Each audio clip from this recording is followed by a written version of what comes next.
Next objective question दोस्त, question number 13। Question number 13 आपको बोलता है निम्नलिखित में से कौन सा जोड़ा है पोजीशन आइसोमर्स। तो सबसे पहले जानेंगे दोस्तों पोजीशन आइसोमर्स क्या होता है। देखिए दोस्त, दो या दो से अधिक ऑर्गेनिक कंपाउंड जिसके पास मॉलिक्यूलर फॉर्मूला सेम हो लेकिन position of functional group, multiple bond और ब्रांच अलग अलग हो तो वह आपस में पोजीशन आइसोमर्स कहलाते हैं और होने वाली घटना को पोजीशन आइसोमेरिज्म कहेंगे। तो यहाँ पर देखिए दोस्त, सबसे पहले हम इन चारों कंपाउंड का यूनिक नेम लिख लेते हैं दोस्त, उसके बाद पता करें कौन पोजीशन आइसोमर्स है। यहाँ पर देखिए दोस्त, प्रिंसिपल चेन में मेरा एक कार्बन 2 3 4, प्रिंसिपल चेन 4 कार्बन का दिखाई दे रहा है। अब नंबरिंग कुछ इस तरीके से करना है कि ब्रांच को छोटा नंबर मिल सके। ये प्रिंसिपल चेन से बाहर चला गया तो ये CH3 बन गया मेरा ब्रांच। तो यहाँ बाएं से दाएं किए तो 2 नंबर पर ब्रांच है, राइट टू लेफ्ट करें तो 1 नंबर 2 नंबर 3 नंबर पर ब्रांच है।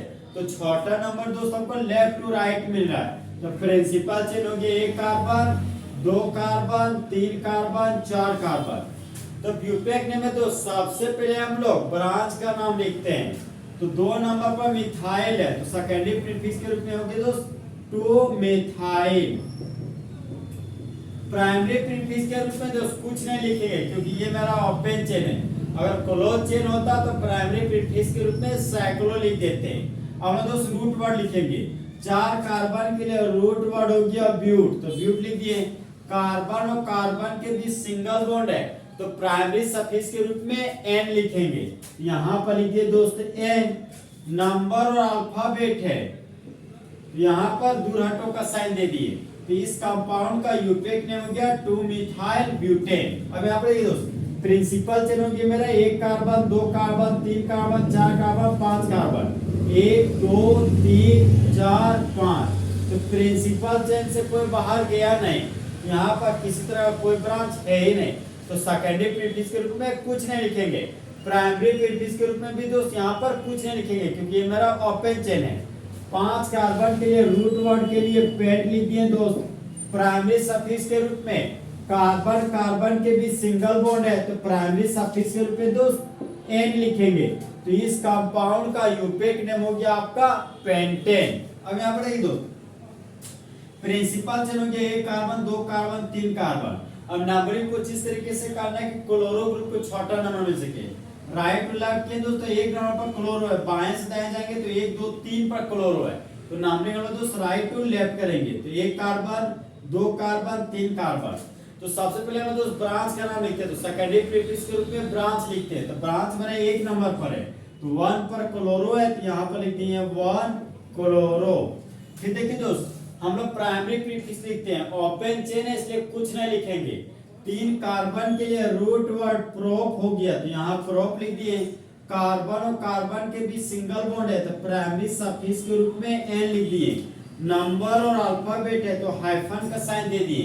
तो इस कंपाउंड का यूनिक नेम हो गया दोस्त 1 क्लोरोप्रोपेन। यहाँ पर प्रिंसिपल चेन हो गया दोस्त 1 carbon 2 carbon 3 carbon. Principal chain से बाहर चल गया मेरा क्लोरो ग्रुप, ये बन गया मेरा ब्रांच। यूनिक नेम में सबसे पहले ब्रांच का नाम लिखते हैं। तो 2 नंबर पर क्लोरो है तो यहाँ लिख दिए दोस्त 2 क्लोरो। फिर हम लोग प्राइमरी प्रीफिक्स लिखते दोस्त। तो ये मेरा ओपन चेन है तो प्राइमरी प्रीफिक्स के रूप में कुछ नहीं लिखेंगे। फिर हम लोग रूट वर्ड लिखेंगे दोस्त। तो 3 कार्बन के लिए रूट वर्ड हो गया मेरा प्रोप। फिर हम लोग प्राइमरी सफिक्स लिखेंगे। तो कार्बन कार्बन के भी सिंगल बॉन्ड है तो प्राइमरी सफिक्स के रूप में दोस्त लिख दिए n। नंबर और अल्फाबेट है तो हाइफन का साइन दे दिए। तो इस कंपाउंड का यूनिक नेम हो गया 2 क्लोरोप्रोपेन। अब यहाँ पर देखिए दोस्त, एल्डिहाइड मेरा कार्बन कंटेनिंग फंक्शनल ग्रुप है। एल्डिहाइड बोलता हम जहाँ खड़े होते हैं ना वहीं से नंबरिंग शुरू होता है। तो प्रिंसिपल चेन में दोस्त 1 कार्बन 2 कार्बन 3 कार्बन। तो 3 कार्बन के लिए रूट वर्ड हो गया prop. Carbon carbon single bond है तो प्राइमरी सफिक्स के रूप में लिख दिए n। एल्डिहाइड फंक्शनल ग्रुप के लिए सेकेंडरी सफिक्स के रूप में अल लिखते हैं। तो 1 नंबर पर अल है दोस्त, तो यहाँ पर लिख देंगे 1 अल, चाहे आप छूछे अल भी लिख सकते हैं। अल्फाबेट नंबर है हाइफन, नंबर अल्फाबेट हाइफन। तो इस कंपाउंड का यूनिक नेम होंगे दोस्त प्रोपेन 1 अल। प्रिंसिपल चेन हुए दोस्त, एक कार्बन, दो कार्बन, तीन कार्बन, तो तीन कार्बन के लिए रूट वर्ड हो गया pro. Carbon carbon single bond है तो प्राइमरी सफिक्स के रूप में लिख दिए एन। ठीक है दोस्त, कीटोन के लिए सेकेंडरी सफिक्स के रूप में ऑन लिखते हैं, तो 2 नंबर पर ऑन है, यहाँ पर लिख दिए दोस्त 2 ऑन। अब यहाँ पर देखिए दोस्त, प्राइमरी सफिक्स में ई और ऑन का ओ दो टो भवे लगातार आ गया, तो ऐसे लाते प्राइमरी सफिक्स से ई को हटा देते, तो यहाँ पर ई को हटा दिए। अल्फाबेट नंबर है तो हाइफन का साइन दे दिए, नंबर अल्फाबेट है तो हाइफन। इस कंपाउंड का यूपेक नेम हो गया प्रोपेन 2 ऑन।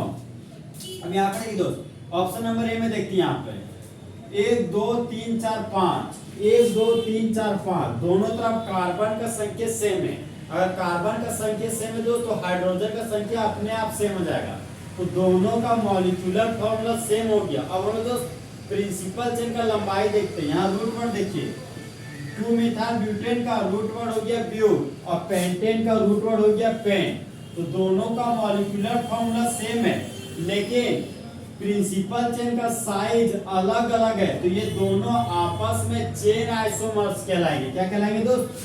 चेन आइसोमर्स, और होने वाली घटना को चेन आइसोमेरिज कहेंगे।